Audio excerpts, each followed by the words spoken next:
colek ayam, colek campur. Colek ayam RM12, colek campur RM16. Colek ayam tu dia cakap ada ayam goreng ni, ada ni apa?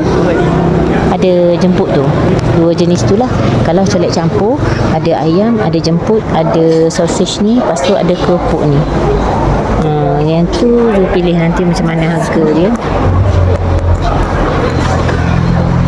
Lepas tu pilih semuanya, dia goreng sekali lagi, lepas tu potong.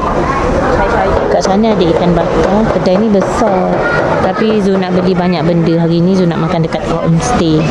Nanti nak beli lagi benda lain. Kat homestay tu pun dah banyak dah dah banyak dah makanan.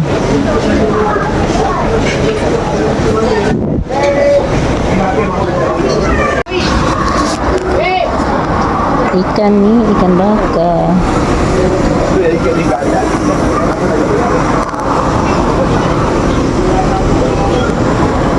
Ikan bakar berempah yang lapik dengan daun pisang.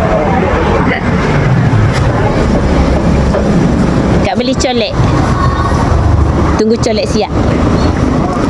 Colek.